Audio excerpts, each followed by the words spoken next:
7:16 en el territorio continental ecuatoriano, buscando la verdad y abogando por la recuperación de la paz y la seguridad en el Ecuador. Queremos dar la bienvenida a un reconocido militar ecuatoriano, hoy en servicio pasivo, director encargado del sistema penitenciario, director del Centro de Inteligencia. Lo hemos invitado para conocer primero en coyuntura los últimos hechos ocurridos en la penitenciaría del Litoral, que determinó un nuevo operativo de Fuerzas Armadas y la policía. ¿Está controlado ya totalmente la penitenciaría del Litoral? Coronel Fausto Cobo, muy buen día. Buenos días, muchas gracias. Le escuchaba en la anterior entrevista su corolario y decía que la libertad de expresión es uno de los principios que tenemos que defender todos los ecuatorianos. Yo mismo lo he defendido en la Asamblea Nacional.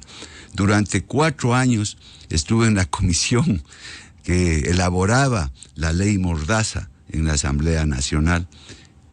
Y también ahí tuve la oportunidad de medir que no solamente es número quienes deben defender la democracia y deben estar en la Asamblea Nacional en estas tareas tan arduas, sino que también es la calidad y la voluntad de lucha. Una guerra, una batalla se gana cuando se resquebraja la voluntad de lucha del adversario. Y en esos 4 años no pudieron aprobar la ley Mordaza. En esa comisión, recuerdo, estaba César Montúfar, estaba Lourdes Estiván, estaba yo y Cintia Viteri, me parece. Pues 4 contra 8. A la cabeza Mauro Andino, recuerdo. Claro, a esa comisión mandaron a los más, digamos, connotados correístas. Y en los 4 años no pudieron aprobar, porque les hicimos la batalla día a día, minuto a minuto. Llegó el siguiente periodo de asambleístas y tenían mejores condiciones de números la oposición, pero sin embargo, en menos de 1 mes y medio, desde que se inició ese periodo, aprobaron la ley Mordaza. Claro, mayo entraron y en junio, a mediados de junio, se aprobó la ley Mordaza. Mire usted, 4 años de resistencia. Hacíamos de todo en esa asamblea, en esa comisión, pero no les dejábamos avanzar. Nunca quebrantaron nuestra voluntad de lucha y estábamos defendiendo la libertad de expresión, que a veces nos golpean, nos critican, y está bien, porque esa es la democracia. Y uno tiene que aprender en el camino a ser tolerante. Yo tampoco era muy tolerante, le cuento, pero aprendí. Tengo 23 años de político y aprendí que una de las virtudes que tiene que tener un ciudadano, y más todavía aquel que está frente a la opinión pública, tiene que lograr esa magnanimidad, esa generosidad, ese espíritu de tolerancia. Por eso hay que defender, son principios y valores. Así es, a veces a mí mismo me están dando y siempre me han dado en estos últimos tiempos por el tema de la inseguridad. Yo he tenido un perfil bajo, porque creo y estoy convencido que la inteligencia debe tener un perfil bajo. Porque lo que dice una persona de inteligencia está diciendo que comprometiendo muchos elementos que tienen que ver con el secreto, con la reserva, con la prudencia que debe hablarse para no entorpecer procesos inclusive judiciales posteriores al empleo de la inteligencia.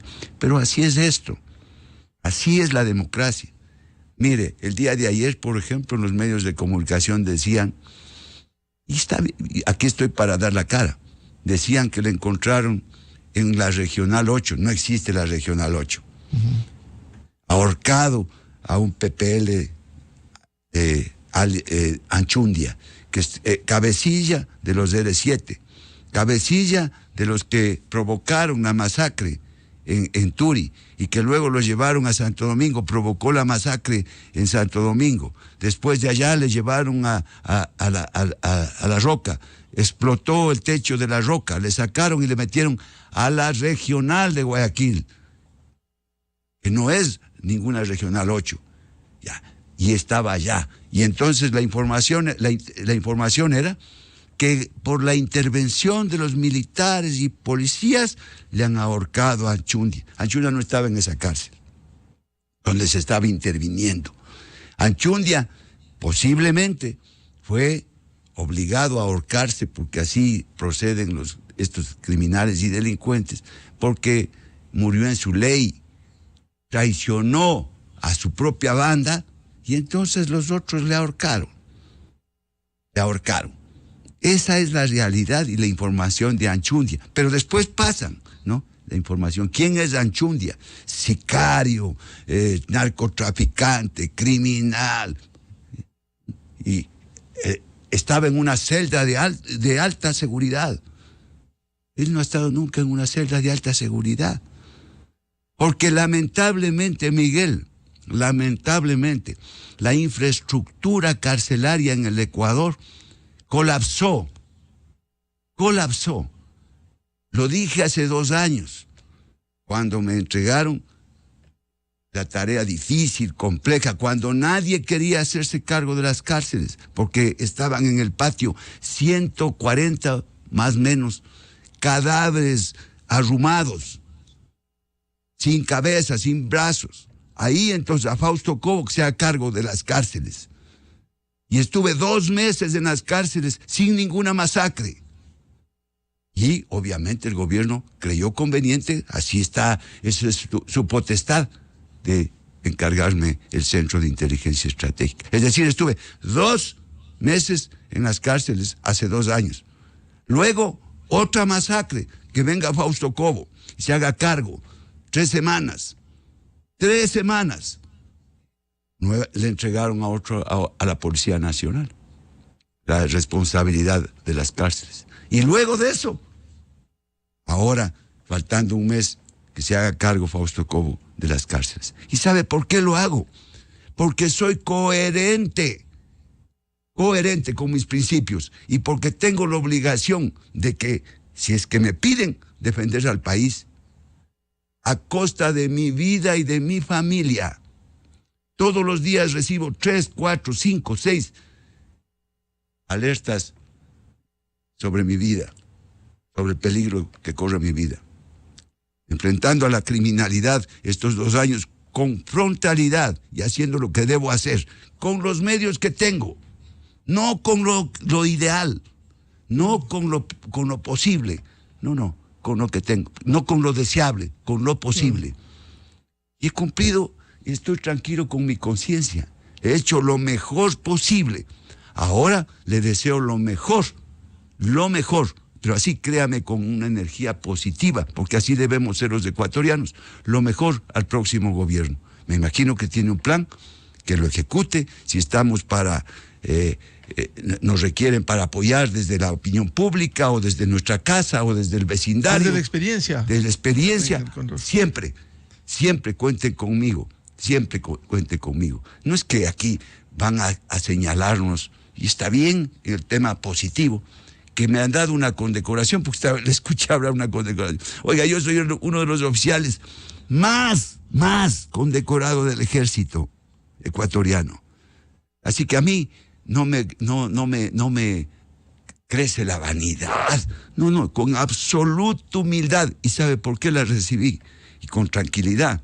Porque la recibí en nombre de todos los que trabajan en inteligencia. ¿Quiénes trabajan en inteligencia?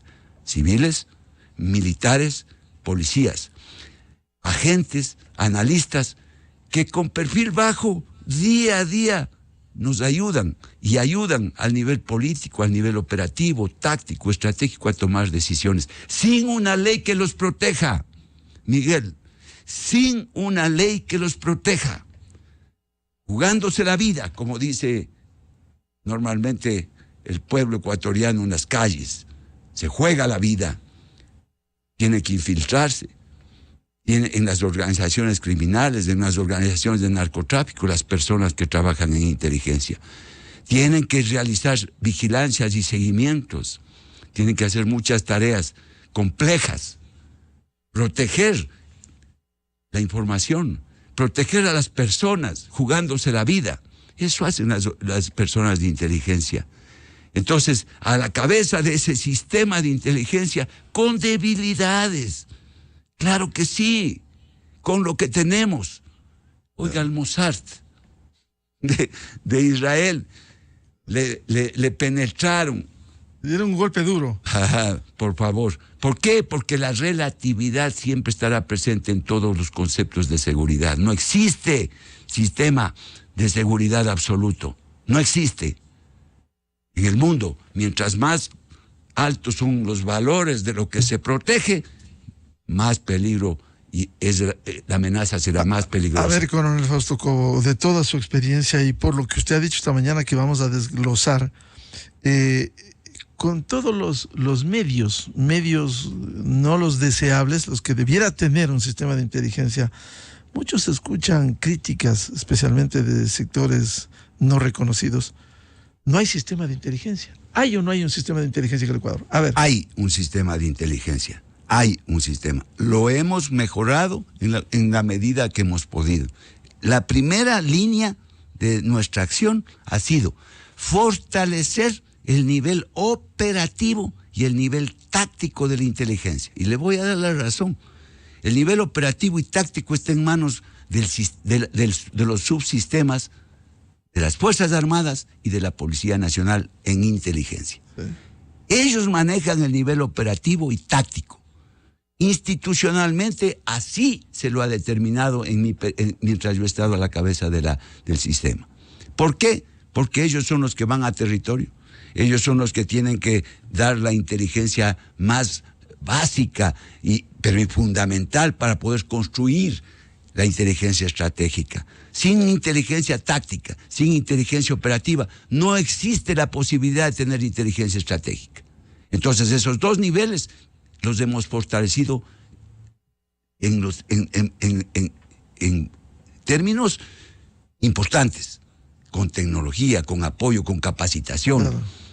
Les hemos dado todo lo que hemos podido darle en el esfuerzo de inteligencia de apoyar a esos dos sistemas. Pero también se ha incorporado el SRI, se ha incorporado la UAFE, se han incorporado la inteligencia del SNAI, que no existe, pero que hay que construirla. Me refiero a la inteligencia penitenciaria propia del SNAI. No existe, pero hay que construirla. Nunca ha habido, hay que construirla. La inteligencia penitenciaria lo ha venido haciendo la Policía Nacional. Pero el SNAI debería tener una capacidad importante de inteligencia propia, táctica, operativa, dentro de las cárceles. No la tiene, hay que construirla. Coronel Fausto Cobo, en inteligencia la conocemos porque algo hemos estudiado también. No se pide que usted dé a conocer los resultados, porque esa es una tarea reservada que hace y que finalmente, por ejemplo, en los operativos se refleja tanto de Fuerzas Armadas cuanto de la policía. ¿Cómo queda la inteligencia? La inteligencia queda mejor que hace 2 años, porque primero se ha institucionalizado. En el CIES hoy existe todo el fundamento institucional para garantizar, excepto la ley, que no existe, pero la hemos reemplazado con una norma internacional, porque somos parte de la ONU, frente a la ausencia de una ley, con las buenas prácticas de las Naciones Unidas, que es un documento que fue difundido a nivel de todos los países del mundo que pertenecen a esta organización, que es que son las Naciones Unidas. Pero en el resto tenemos plan de inteligencia con todos sus anexos elaborado, tenemos los estatutos, tenemos las resoluciones que determinan todo lo que tiene que ver con el manejo de la información, de la inteligencia, para que cumpla con los principios de pertinencia, de utilidad, de oportunidad y de otros temas que se requieren en el proceso de la información para llegar a producir inteligencia y difundirla con la compartimentación adecuada. Se ha avanzado bastante en eso. El CIES ha avanzado en la rectoría, no en las capacidades estratégicas. ¿Por qué? Porque primero teníamos que asegurar lo táctico y lo operativo. Y porque también la inteligencia estratégica no hace a gran escala operaciones especiales de inteligencia.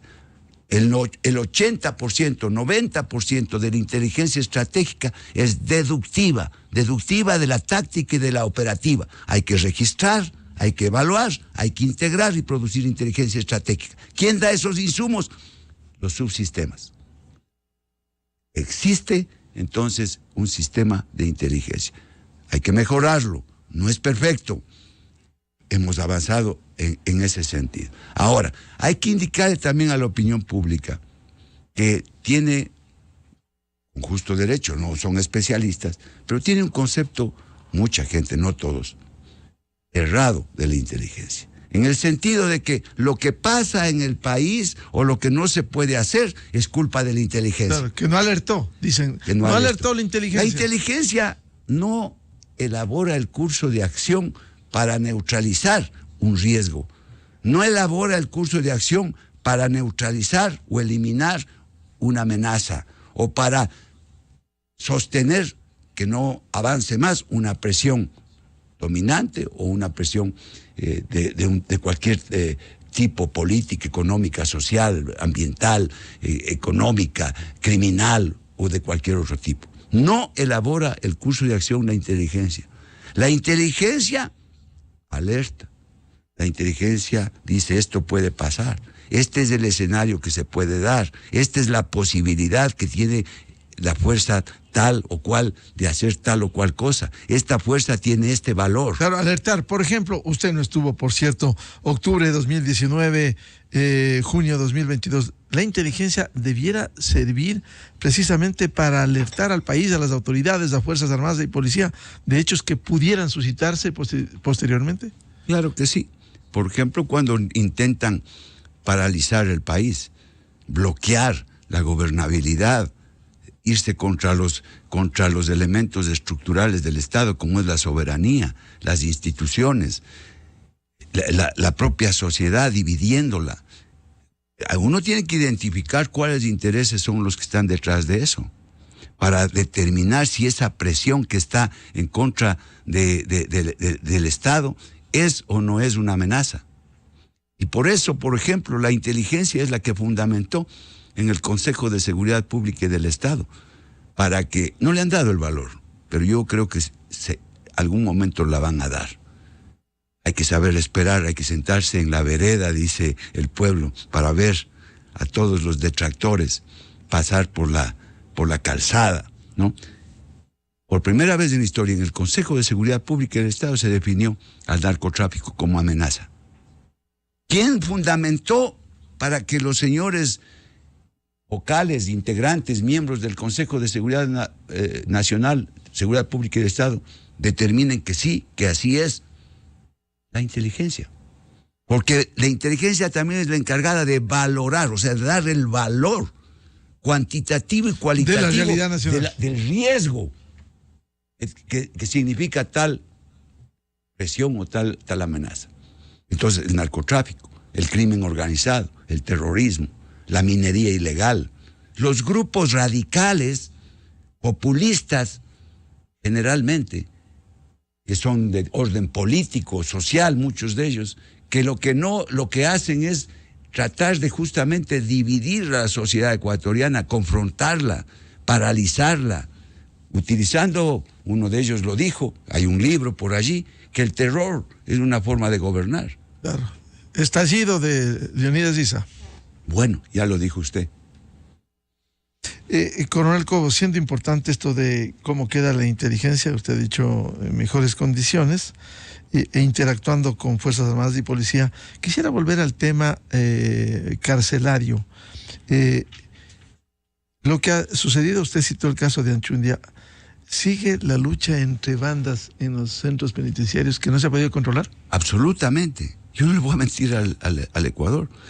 El tema de la crisis carcelaria es el centro, óigame bien, Miguel, discúlpeme que lo diga así, es el centro de gravedad del problema de inseguridad en el país, de violencia en el país, porque esos centros fueron convertidos, no ahora, fueron convertidos en verdaderos puestos de mando, de manejo de la criminalidad intramuros con repercusión extramuros. ¿Y por qué, por ejemplo, la penitenciaría es la que mayor problemas tiene en el tema del manejo de la administración y del control? Porque allí se encuentran en una infraestructura que no tiene la menor idea de temas de seguridad. Ya fue construida hace mucho tiempo. Entonces, allí están 4,000 personas más o menos detenidas. Y cada pabellón tiene un cabecilla, 2 cabecillas que pertenecen a una banda, tal o cual, y se enfrentan entre ellos para demostrar el control desde allí. Entonces, las condiciones de la infraestructura son fundamentales. ¿Y por qué les repito aquello? Porque está colapsado la infraestructura a nivel nacional. Entonces, les repito, tengo la mejor actitud positiva, que les vaya bien, por el bien del país, a los que vienen ahora. Claro. Pero este es un problema de medios también. Pero, si usted nos ha relatado... ¿A dónde les lleva? Porque usted, pues, para arreglar la penitenciaría, tiene que llevarles a alguna parte, pues, a los 4,000. Alguna parte tiene que llevarles, pues. Pero las otras cárceles están colapsadas. ¿A dónde saca para poder arreglar la infraestructura, para poder hacer las cosas, para poder reclasificar? Y en estos 2 años y medio del gobierno no se pudo arreglar esto, a sabiendas de que usted ha estado temporalmente encargado. No se podía arreglar esto. Bueno, primero hay que tener la solución de otras cárceles, que hay que construirlas. Poco a poco, porque no puede el país cambiar de la noche a la mañana, pero el 80% de las cárceles, son 35, están colapsadas. Cotopaxi es una de las más modernas, pero no tiene agua, pues. No tiene una serie de elementos de la infraestructura que permitan tener la seguridad. Hablan de tecnología. Va el Ecuador a gastar dinero para poner tecnología en la cárcel de la penitenciaría. Inhibidores para bloquear. Bueno, si no controla adentro a la gente y no tiene gente para controlar, lo van a destruir. Lo van a destruir. ¿Quiénes son? ¿Quién controla? A ver, sin la policía y sin las Fuerzas Armadas, el SNAI no tiene la capacidad de controlar las cárceles. Así es de sencillo. ¿Por qué no puede controlar? ¿Falta de medios? Porque no tiene el personal para controlar. El cuerpo de agentes de seguridad. ¿Y los que se incorporaron que el gobierno... Son jóvenes, están allí, no tienen... hicieron un curso de 3-4 meses por la emergencia, no hay el armamento suficiente, la normativa no permite que ellos utilicen las armas dentro de las cárceles, y otra serie de acciones que impiden que se pueda cumplir. Entonces, lo primero que hay que hacer... permite corromperse a un guía penitenciario. Claro, si directores de cárceles, creo que el último está procesado, está en la cárcel. Está en la cárcel 4. Y el director de la cárcel de Guayaquil en la cárcel 4 por negligencia. Mire, ¿quién se va a hacer cargo de la cárcel? Ese señor que está preso. Estuvo 3 días de director encargado y le cogió la debacle. Y está ahora en la cárcel. Es un ex policía. Y ahora, yo les pregunto, ¿quién quiere hacerse cargo de una cárcel? Yo les he invitado a los críticos, a los expertos. Les he dicho, vengan, ayúdennos. ¿Han ido políticos, han ido asambleístas cuando estaban en funciones? ¿Nunca fueron? Porque ellos criticaban mucho. Ellos seguramente, algunos, no todos, se han de haber reunido por afuera con los criminales. No. Sí me vio a mí llegar aquí con chaleco antibalas y casco, y mi familia está en la casa sufriendo.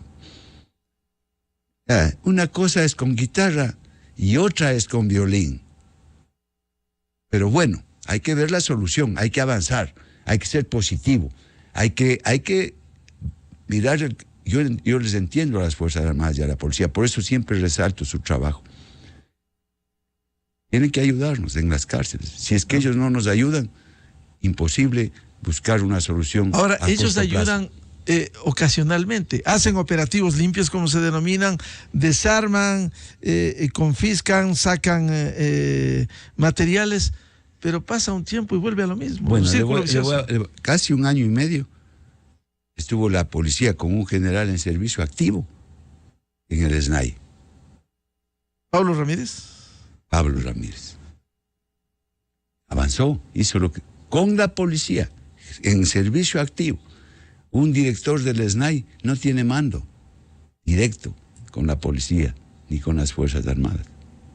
Sin embargo, ellos, repito, las Fuerzas Armadas y la policía han hecho todo lo que está al alcance, pero el crimen organizado infiltra a las instituciones. ¿Quiénes controlan los filtros o han estado controlando los filtros de ingreso? La policía. ¿Quiénes han estado en el cerco externo de las cárceles? Fuerzas Armadas. ¿Y cómo ingresan las armas? ¿Cómo ingresan hasta...? Bueno, entonces, ¿y ahora a quién le pedimos entonces ahora que...? Refrigeradoras y todo, ¿cómo ingresan? Bueno, también hay cosas también, y está bien que critiquen. ¿Verdad? Yo soy de los que entro, ¿no? A mí no me cuentan. A mí no me cuentan. Yo entro, adentro, a donde debo entrar. Inclusive yéndome en contra de principios de seguridad que me impone. Por ejemplo, una de las últimas.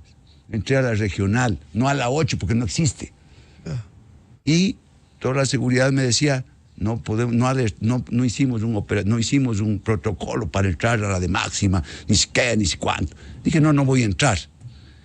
Estaba caminando y pasé a 50 metros de la de máxima y giré a la izquierda. Pero después giré a la derecha, porque mejor es girar a la derecha. Y entré. Ábrame, entré, y entré a la de máximo. Y todos los cabecillas de la de máximo estaban allí, sorprendidos todo el mundo. Y entré. Hasta el centro de gravedad de máxima. Y señalé a unos 2 o 3 que estaban allí. Salí. Hice hasta flexiones en el centro del pabellón. Y salí. Porque a mí no me cuentan. Pero cuando entré a otro pabellón, en esa regional, vi una piscina. Y me asusté. ¿Cómo era piscina? La de tilapias, criando tilapias. Una piscina, piscina armada ahí de esas de plástico. ¿Para algún jefe? Entonces, mire, era el pabellón de las personas con enfermedades. Era el pabellón que estaban ahí unos viejitos, justo estaban metidos en la piscina. Están haciendo rehabilitación. Y efectivamente era una piscina de unos 2 metros por 2 metros. Una piscina de 2 metros de diámetro. Y ahí estaban. Pero, la piscina. También ha habido problemas. Yo no estoy justificando. Claro, pero también lo otro. También existen este tipo de temas que uno tiene que enfrentar diariamente. Pero realmente es un problema grave, gravísimo, que tiene que solucionarse y que hay que buscar las mejores soluciones, que hay que hacer una causa justa dentro del país, en la opinión pública, porque está bien señalar, eso repito, está bien señalar, está bien cuestionar, pero también hay que darle un espacio de maniobra a la gente que va a servir en las cárceles, que va a servir como funcionarios públicos. Mire, ¿quién va a querer estar en una cárcel? Me han dicho militares y policías. Bueno, perfecto. Vengan militares y policías. Como Correa determinó que los militares y policías jubilados tienen que, si vuelven a trabajar, ser el 40% de su pensión. Se les quita, y eso pasa. Entonces, pero claro, ellos hacen un cálculo. Pero dice, a ver, me quitan 40% de la pensión. Voy a ir a dar el riesgo a mi familia y acá y me queda. Mejor no. Gracias, mi coronel, no. Dios le pague, mi coronel, pero no. Entonces, ¿quién quiere ir a trabajar en las cárceles? Aquí está mi puesto, ya voy. Ojalá venga alguien bueno y yo estoy para ayudarle. Coronel Cobo, ¿qué pasó esta semana en la penitenciaria litoral? A ver, la cárcel de Machala, mire cómo está conectado entre las cárceles y con la parte externa. Yo llegué y a la semana me llegaron las alertas de muerte, de amenazas a mi familia, a mí, que si... Bueno, entonces en la cárcel de Machala se daba una disputa interna de una banda criminal. Y entonces los cabecillas, porque les dicen líderes, yo les digo cabecillas, como corresponde. Uno de los cabecillas de una banda mandó ya un mensaje, que hay que evacuarles, que hay que, trasladarles a 21 de la cárcel de Machala a otra cárcel. ¿Sabe para qué? Y me daban información táctica correcta, por si acaso, también la policía, correcta, que podía estallar. Dije, pero yo me fui al espejo, oiga Miguel, me levanté, me bañé, después de hacer ejercicio me fui al espejo. Y dije, Dios mío, no voy a obedecer esto. Yo en mi vida voy a inclinarme ante el crimen organizado. Si se da, Dios mío, que se dé en Machala, pero yo no traslado a esos 21. Presión para cambiarles por decisión de ellos. Así es, y me opuse. Y no usaron a la justicia, que fácilmente lo hacen para trasladar. No lo hice. Y todos me decían, hágalo porque va a haber una masacre. Y no lo hice. Entonces, después de aquello, logramos sostener el tema de Machala. ¿Y no fueron cambiados? No fueron, pero absoluto. Oiga, usted me conoce, Miguel, a mí. Usted me conoce, el país me conoce. No los cambié. No los cambié y las presiones empezaron, los problemas. Luego fue la penitenciaría. Entonces, porque se traslada el problema acá. Y las presiones frente a las amenazas, cambie, coronel Cobo, cámbieles nomás. No cedí un milímetro. Entonces, solucionamos Machala y ahora pasó a la penitenciaría. En la penitenciaría, como le dije, la infraestructura es tremendamente mala, vieja, no existe la menor... ¿Qué pasó con los nuevos pabellones, los 2 nuevos pabellones? Verá, ahí hay un problema difícil. El primero es que, por ejemplo, la roca vuela en el techo. Muy bien, pues. Arreglen el techo, pues. Es que para arreglar el techo tiene que la aseguradora pagar, hacer la evaluación y pagar. Porque si usted paga con dinero del presupuesto, le glosan, pues. Pero el seguro tiene que dar la plata para poder... Y el seguro ha puesto... Vea, ya sabe cómo son los temas burocráticos, los temas en nuestro país. Y ahí está, todavía esperando. Hasta el día de hoy, no se arregla el techo. Pero es que si yo pongo $1 en arreglar el techo, me glosan. ¿Y el seguro qué ha dicho? Es que está en trámite, que tiene que hacer la evaluación. Usted sabe cómo es el tema. Es un seguro privado. Hay que demandarlo, el otro no, que sí, que ya va. Mire, yo públicamente inclusive he pedido al seguro que patrióticamente pague. ¿Qué seguro es?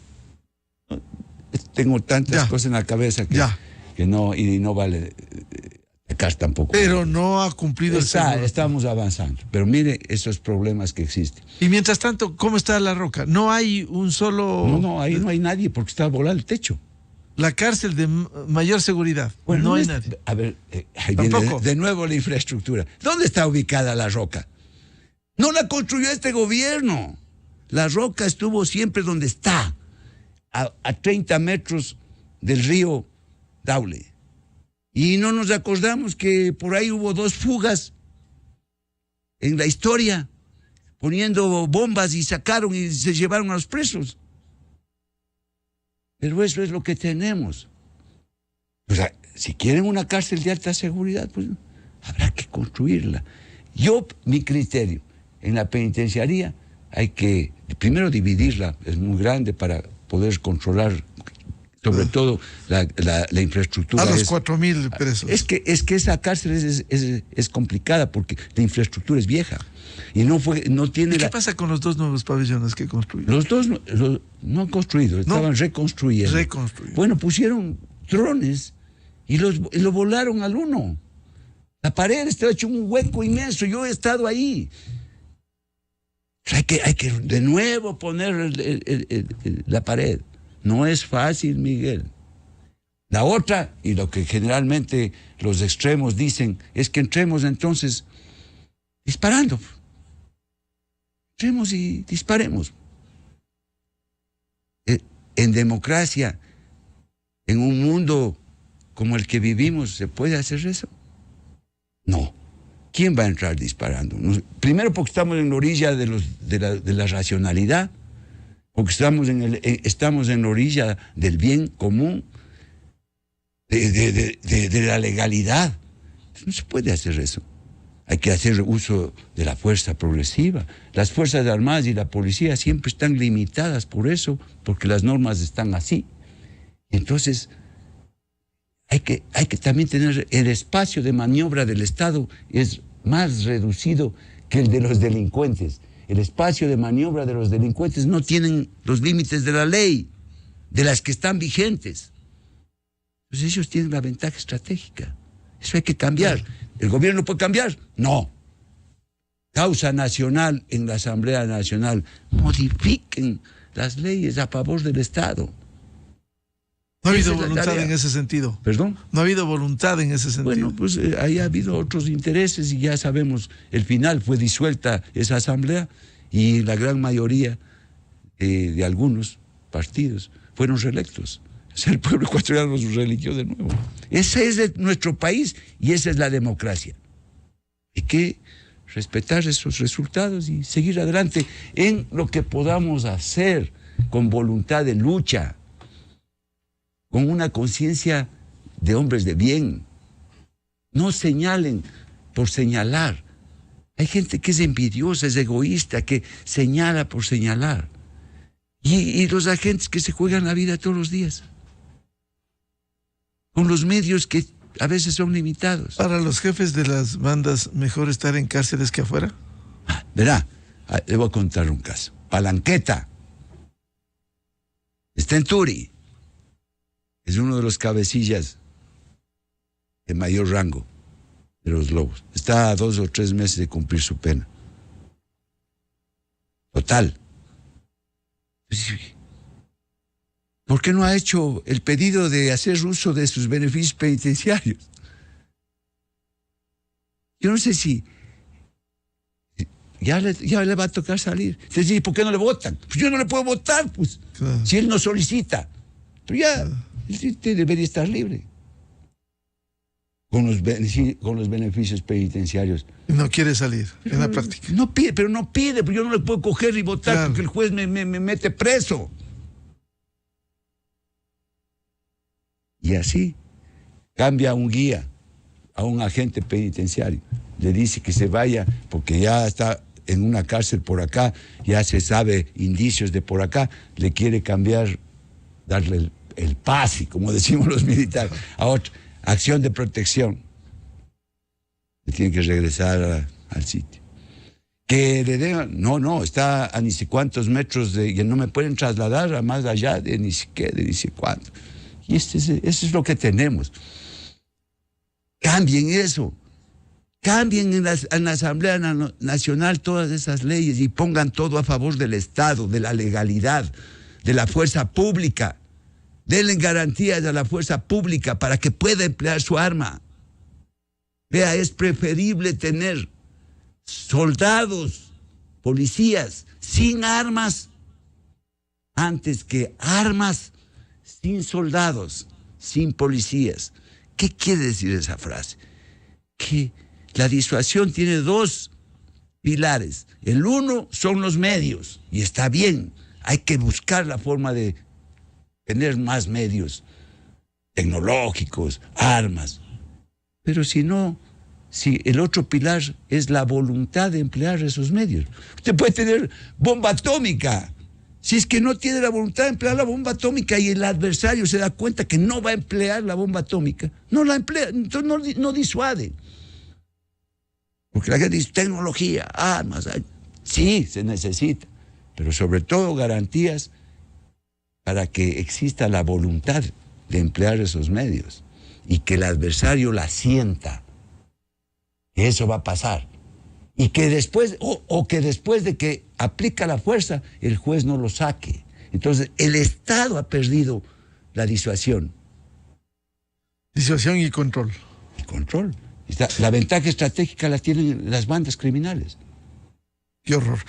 Coronel Fausto Cobo, ¿ha habido por lo menos anuncios o va a haber en los próximos días de un proceso de transición tanto en el Centro de Inteligencia Estratégica cuanto en el sistema penitenciario? ¿No se conoce nada? ¿No ha habido mensajes del nuevo gobierno? ¿Nada?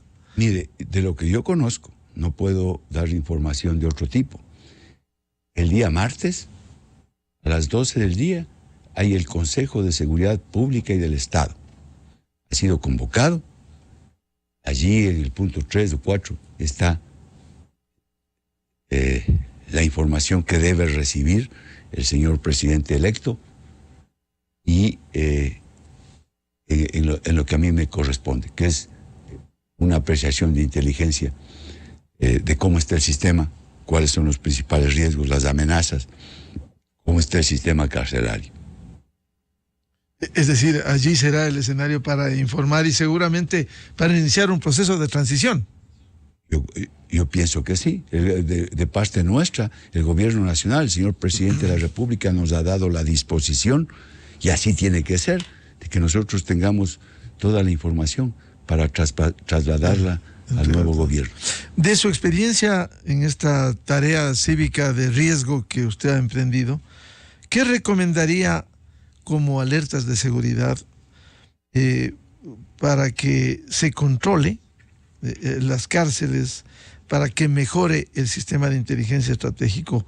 ¿Qué recomendaría la nueva administración? En primer lugar, creo que es necesario que la narrativa política, porque la seguridad en el mayor nivel es política, no es operacional, no es estratégica, es política. Y se comunique bien. Se comunique bien para construir una causa nacional.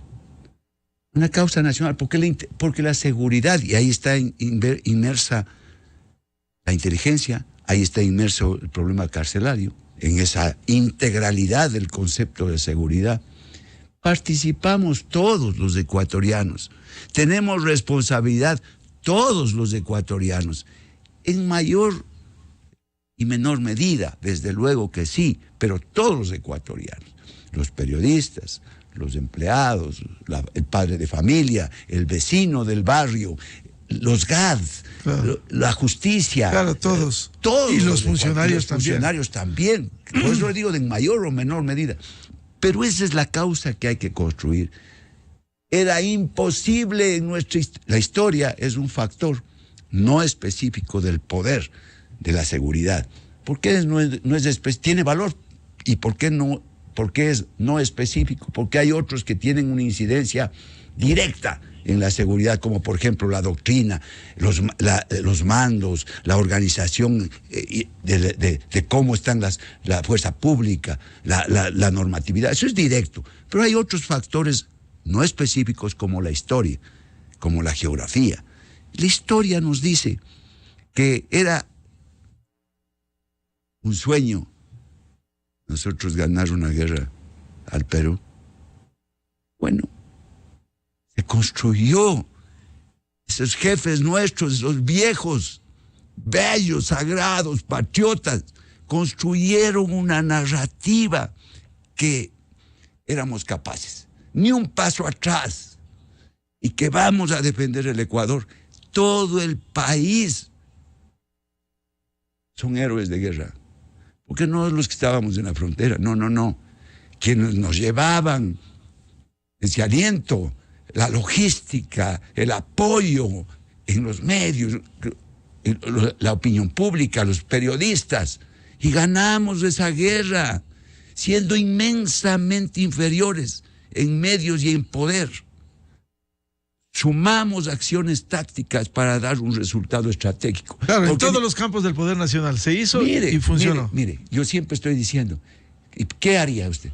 Varios éxitos tácticos sumados todos los días, éxitos tácticos pequeños pero de impacto. Y tendríamos una percepción estratégica mejor de la que tenemos ahora. Porque no tenemos en muchas ocasiones ni los recursos ni las capacidades estratégicas que se construyen en el tiempo. Fue desmantelado el sistema de seguridad nacional, fue desmantelado. En 2 años no se lo puede armar, porque no hay recursos, porque también tiene que atender la educación, tiene que atender la salud, tiene que atender la obra pública, la infraestructura, tiene que darle el dinero a los GAT, tiene que pagar la deuda pública, la deuda... Y todo aquello. Entonces no hay los recursos, pero sumemos para tener éxitos tácticos todos los días. Y no nos pongan a la gente que estamos luchando. Yo ya estoy hasta viejo. Tengo 70 años. Tengo un buen estado físico, eso sí. Todos los días hago deporte. Comando. De los viejos, del 18 de comandos.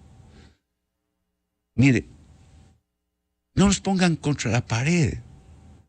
Dennos espacio de maniobra, ayúdennos. No solamente nos señalen, cuestiónennos, también sí.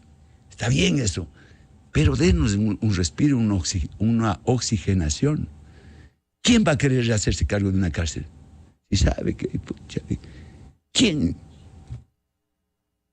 Apoyemos. Desde luego, si se comete una ilegalidad, una negligencia, bueno, ahí, para eso está la ley, para eso está Pero hay que construir esa narrativa de una causa de todos los ecuatorianos para destruir esta amenaza criminal que no es de ahora. Pero se ha profundizado y hay que neutralizarla. ¿Y sabe por qué se ha profundizado? Porque justamente la normativa lo ha permitido, pero además porque nuestro país, el Ecuador bendito, está ubicado en una posición geográfica, tiene una condición geográfica esencial, inmejorable. Históricamente ha sido un territorio en disputa. Primero una colonia entre el virreinato de Nueva Granada y el virreinato de Lima. Se disputaban el Ecuador para poder tener la mejor condición estratégica y geográfica. Estamos en línea directa al Asia, cerca al Canal de Panamá, tenemos las mejores costas para poder tener medios marítimos que se acerquen a la orilla y otras más por el tiempo. Pero esa condición ha hecho que nuestro territorio sea siempre en disputa. Como se acabaron las disputas convencionales, entonces ahora el crimen organizado internacional, el Ecuador, espectacular. ¿Qué mejor posición que la nuestra para exportar droga? Y el narcotráfico deja secuelas con todos los delitos conexos, minería ilegal, narcotráfico, microtráfico, lucha de territorios, las bandas criminales construidas aquí bajo la tutela de la normativa existente. Entonces, ¿qué se puede hacer? Se creó y se posicionó aquí dentro del Ecuador. Eso hay que destruir, romper esas líneas de comunicaciones de la criminalidad. ¿Y cómo romper? Por ejemplo, se ha hablado mucho y de la experiencia se ha visto en otros países desarrollados, aislar las cárceles. Es decir, en algún momento se dijo un ejemplo, por ejemplo, ubicar, y usted lo conoce bien, lo conocemos, una unidad militar como Lorocachi. Aislar, donde no entra el teléfono, donde no hay manera de salir sino por avión. A ver, lo deseable no es posible, a veces, o la gran mayoría. Necesita logística para mantener una cárcel en el oriente ecuatoriano. Ya. ¿Tiene la Fuerza Aérea Ecuatoriana los medios suficientes para entrar porque tampoco les podemos aislar para que se mueran de hambre, ¿no? Tiene que haber logística. La logística, el tema de derechos humanos, el tema derechos humanos, primero está eso. Necesita jueces, acciones de protección. Necesita dar de comer, necesita evacuar. Oiga, tenemos los medios aéreos para poder hacer eso diariamente. Entonces, midamos ese tema. He hablado de otras posibilidades y de otras iniciativas. Está bien. Yo, por ejemplo, siempre tuve desde el inicio, hay que construir esa narrativa y hacer un plan piloto, por ejemplo, de entregar todo lo que son filtros, definiendo cuál es el área penitenciaria, en donde la ley dice que adentro del área penitenciaria debe estar solo el Estado, solo el SNAI. Los definamos. ¿Cuál es el área penitenciaria de cada cárcel? Y entreguemos la parte externa, los filtros, la tecnología, el ingreso a empresas privadas. Estados Unidos, el país más, una potencia que la sabemos, es Estados Unidos, en temas de seguridad, de todo tipo. Su infraestructura su infraestructura física, de todo lo que son embajadas a lo largo y ancho del mundo. Ve aquí en el Ecuador, pues. Ellos definen cuál es el área diplomática. Dentro del área diplomática está la Infantería de Marina de los Estados Unidos. Y la defiende y la protege. Pero el resto hace un contrato con una empresa poniendo los términos más estrictos. Y un buen contrato para la empresa. Y la entrega, la responsabilidad. Vaya a la embajada americana a ver quién les recibe, quién le hace poner en la columna, quién les revisa los documentos, quién maneja la tecnología para ingresar. Guardias privados. Es una empresa privada y así funciona en todo el mundo. Entonces, por el que quiere entrar a la cárcel, pasa por toda esta cuestión. Policías, militares, directores, todo el mundo. Y la empresa protege su contrato y le ahorra al Estado. ¿Sabe por qué? Porque le ponen el contrato, póngame un bus, 2 buses en cada cárcel afuera, póngame 2, 3, 4 ambulancias, póngame... Usted, y los guardias de seguridad deben ser pasados del polígrafo, las medidas de confianza, tiene que haber hecho tiro, tiene que haber disparado, tiene que haber hecho esto. Y le pone las condiciones, y le exige, y le regula, porque el Estado tiene que regular más que administrar. Y controlar. Y controlar. Podría ser una posibilidad. Ahora, ahí van a saltar. Están privatizando Bueno, esa es la narrativa y el apoyo que se requiere para ver una posibilidad innovativa. Porque les repito, mire, las cárceles, Machala. ¿Dónde está la cárcel de Machala? En el centro de la ciudad. Centro de la ciudad. Estructura vieja. Hay que construir casi todas las infraestructuras. Tampoco es una solución desde mi punto de vista. Claro. Desde mi punto de vista, humilde, sencillo. Meter presos y meter presos y meter presos y meterse en jaulas. A ver, la tecnología, por ejemplo, para abrir y cerrar las puertas, las celdas, ¿va a invertir esa tecnología en la infraestructura de la penitenciaría? Que está vieja, que está obsoleta, que las alcantarillas están a full de reventarse. ¿Va a invertir esa tecnología para poner tecnología de esa naturaleza en una infraestructura vieja? ¿O hay que construir una nueva cárcel para poner ahí? Pero construir una cárcel no es cuestión de un año, de 2 años. ¿Y cuál es la prioridad? Tema complejo. Coronel, ¿cómo sale usted como exmilitar con la misión cumplida o sale con frustraciones? Yo salgo con la conciencia mía tranquila y de mi familia de haber dado todo lo que yo tengo, todo lo que yo he podido para aportar en beneficio del bien común. Podríamos haber hecho mucho más, posiblemente sí, posiblemente ha habido otras prioridades más importantes. Mire que la pandemia fue una prioridad de vida o muerte para el pueblo ecuatoriano. Paralizaron el país por días, meses. Boicotearon en la Asamblea Nacional para poder avanzar en los temas más importantes. Esas son las frustraciones. La gente buena, la gente sencilla, las policías y los militares han cumplido su tarea dentro de lo que se ha podido, en el marco de la ley. No pueden estar, por ejemplo, permanentemente dentro de las cárceles la policía y los militares. No lo pueden hacer porque la ley lo impide. Se ha hecho CAMEX, se ha hecho lo que se ha podido dentro de la ley. ¿Se podía haber hecho más? Posiblemente sí. ¿Usted cree que debiera encargarse a la policía, por ejemplo, el control, como en su momento perentoriamente se encargó en este gobierno la dirección del control de las cárceles?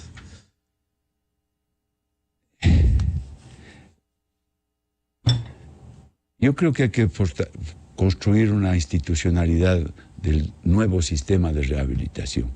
porque finalmente no hay esa posibilidad permanente de que la policía esté hecho cargo de las cárceles, pero sí se requiere para esa transición a un nuevo modelo de rehabilitación el apoyo de la policía y de las Fuerzas Armadas, porque si deja sin resguardo, eso no tiene sentido, no hay cómo avanzar.